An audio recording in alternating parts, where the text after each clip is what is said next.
Hallo, mein Name ist Scala. Ich bin Musikproduzentin und DJ aus Berlin und wir befinden uns hier heute in meinem schönen Studio im Funkhaus.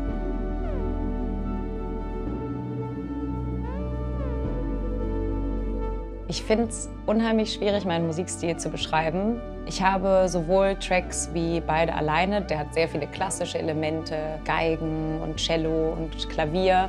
Dann habe ich andere Tracks, die sind sehr rein synthetisch, also nur mit Drum Machines und Synthesizern gebaut. Ich mag auf jeden Fall immer gerne glitschige Elemente. Das, wo die Leute sagen, ich glaube, da ist ein Fehler in deinem Track. Hast du da beim Exportieren was falsch gemacht? Das ist genau das, was ich wollte.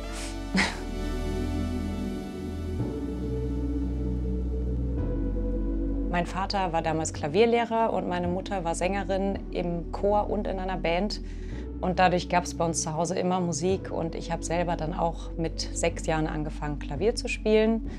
Und von da an ging es dann weiter mit verschiedenen Chorprojekten, Musical-AGs in der Schule, Girlbands auch damals noch. Und danach habe ich dann mit 15 angefangen, Hip-Hop zu produzieren, noch über Cubase und Reason. Und dann irgendwann bin ich rüber in die elektronische Musik gegangen.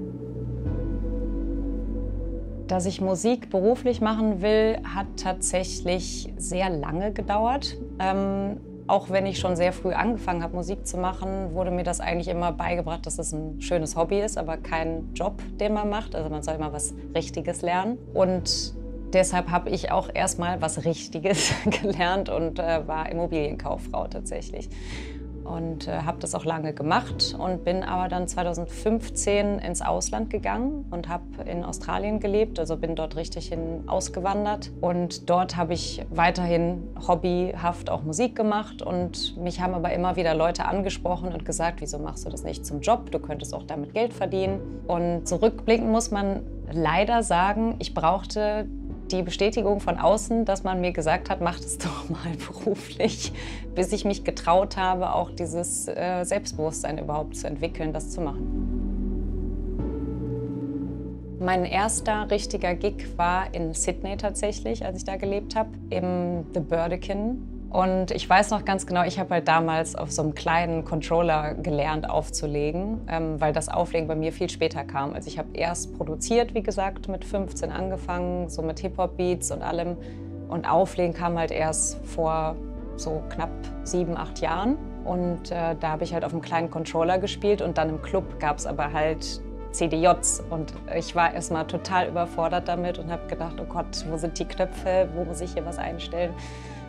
Und damals war ein befreundeter DJ-Kollege dabei und der hat die ganze Zeit mich ein bisschen gebabysittet und mir gezeigt, ja, hier geht das und da funktioniert das. Und ja, jetzt bin ich auf jeden Fall versierter und brauche das nicht mehr.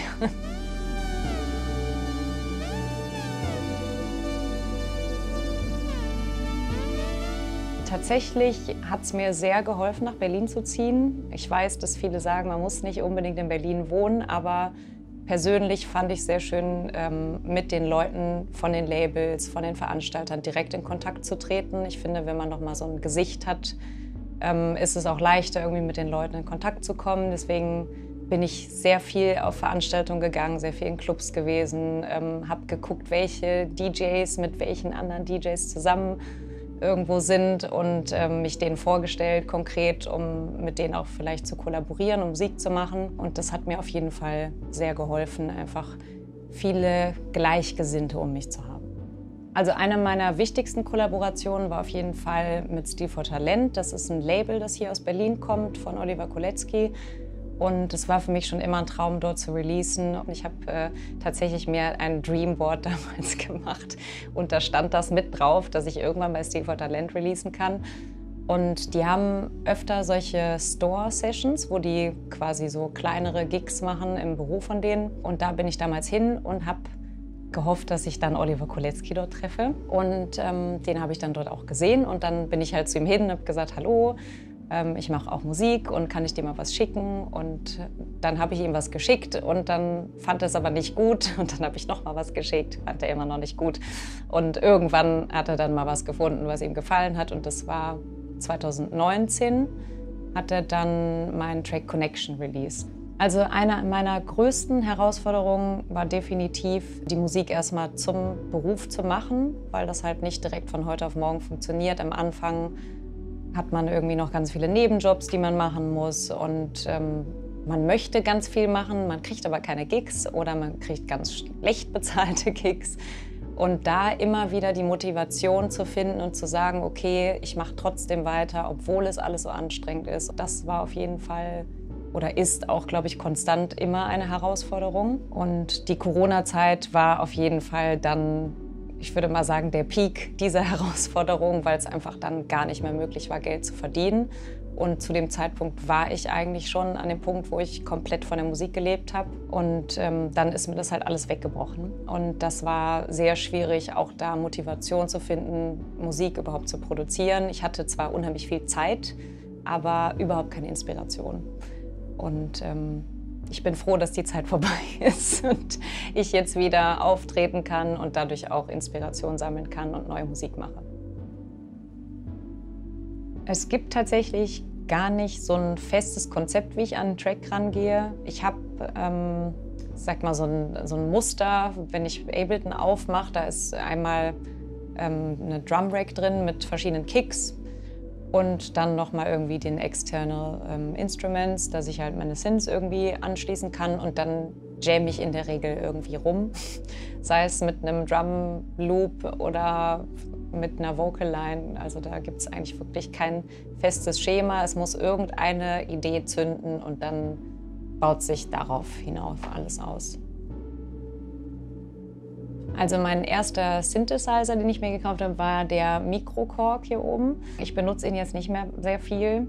Tatsächlich benutze ich sehr viel die Basstation, sowohl für Basslines als auch für Lead-Sounds. Also auch in meinem Track Liquid Gold zum Beispiel ist auch die Lead hier mitgemacht. Sehr viel meiner Sub-Bass mache ich eigentlich damit.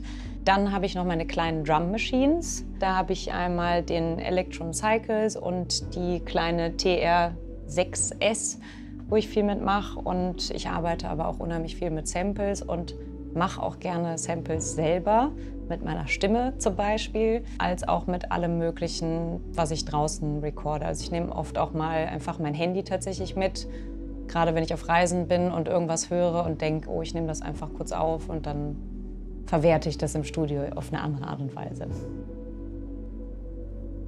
Also tatsächlich möchte ich allen immer ans Herz legen, dass man nicht viel braucht, um Musik zu machen. Ich weiß, man sieht jetzt hier bei mir ganz viele Geräte rumstehen. Die gab es auch nicht alle, als ich angefangen habe. Ich glaube, man braucht nicht viel, sondern nur kreative Ideen und dann braucht man keine teuren Synthesizer, um Musik zu machen. Also was ich auf jeden Fall noch raten kann, ist, sucht euch andere Leute, die Musik machen. Ich habe auch oft Synthesizer hier mal, die mir gar nicht gehören, sondern Freunden gehören, wo man sich mal was ausleihen kann. Man kann auch sich in gewissen Musikshops Instrumente mal ausleihen und die wieder zurückbringen. Oder es gibt auch DJ-Räume, wo man sich die stundenweise mieten kann. Es ist auch gut, einfach solche Wege mal auszuprobieren. Man muss nicht immer gleich alles selber besitzen, um damit Musik zu machen. Für mich sind gute Monitore auf jeden Fall wichtig, weil ich hier sehr viel Zeit in diesem Raum verbringe. Und eins, was auf jeden Fall wichtig ist, dass meine Ohren nicht müde werden. Und das passiert bei schlechten Monitoren sehr schnell, dass man einfach nicht lange auf denen hören kann. Und ich muss natürlich auch das Gefühl bekommen, dass das, was ich hier produziere, auch im Club gut funktionieren kann. Also von hier das dorthin transportieren. Und dafür muss es hier in meinem Studio den gleichen Sound erreichen können, dass ich dazu tanzen will. Und ich stehe tatsächlich auch ganz oft auf und tanze. Und wenn ich dazu tanzen kann, ist es ein gutes Zeichen. Also bei meinem Track Beide alleine habe ich tatsächlich mit meiner Bassstation angefangen und habe hier so einen flutähnlichen Sound gemacht.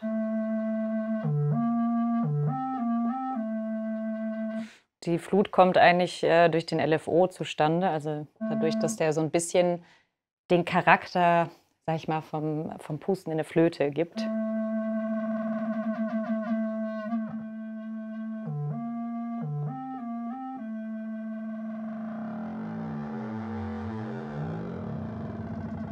Und Und darauf basierend habe ich dann eigentlich den Rest gebaut und habe eigentlich das Gefühl gehabt, ich möchte so ein bisschen in diese klassischen Elemente reingehen, weil mich irgendwie diese Flöte, wenn man so will, irgendwie dann an die klassische Musik erinnert hat. Also habe ich logischerweise mein Klavier benutzt und hier die Keys eingespielt.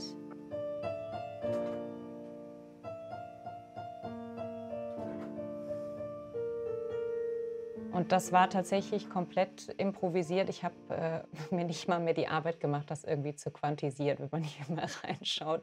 Also hier sind teilweise auch die Velocity nicht mal irgendwie gleich und die liegen auch nicht perfekt. Aber das macht, glaube ich, dann halt auch den Charme aus, weil es halt einfach so gespielt ist und genauso klingt. Und dann habe ich dazu weitere klassische Elemente genommen. Einmal hier ein Cello. Das ist vom BBC, ist so ein Plugin. Das nennt sich, also von Spitfire Audio haben die das BBC Orchestra quasi aufgenommen. Und hier habe ich dann halt das Cello aufgenommen.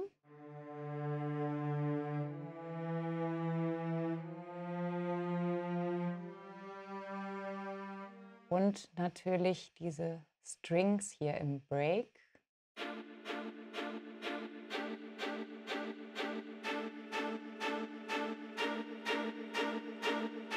Ein Freund von mir hat gesagt, das war mein Fluch der Karibik-Moment. Die habe ich noch mal gelayert mit anderen.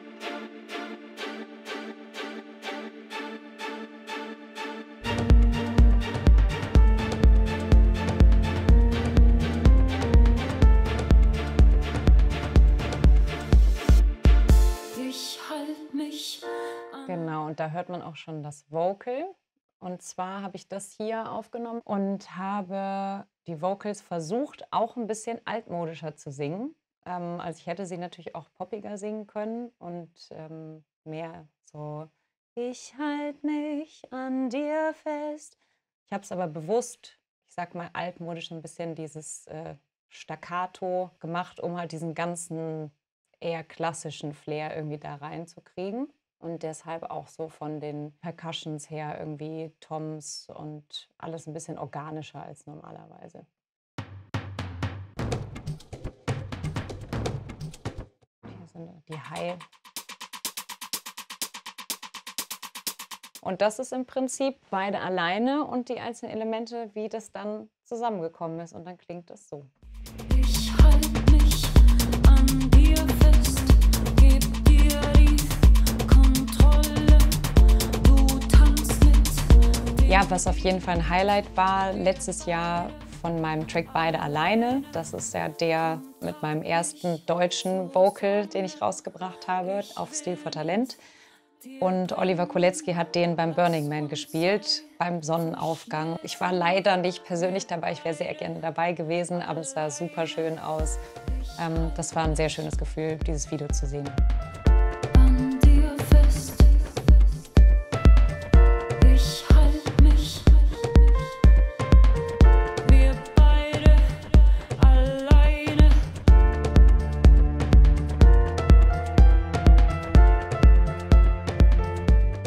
Definitiv ein großer Erfolg ist das Label, was ich jetzt gegründet habe, zusammen mit meinem Partner Theologus. Das heißt Ameo. Ist ein Wort, was wir uns selber ausgedacht haben. Tatsächlich hat keine Bedeutung, weil wir etwas Neues schaffen wollten, wo nicht schon irgendwie was dahinter steckt und Leute das mit irgendwas definieren. Und das macht super viel Spaß, ist auch sehr viel Arbeit, aber ich sehe nochmal eine ganz neue Herausforderung jetzt in der Labelarbeit und auch, dass wir daran zusammenarbeiten und es macht viel Spaß, auch mit den ganzen Künstlern und Künstlerinnen da zusammenzuwirken.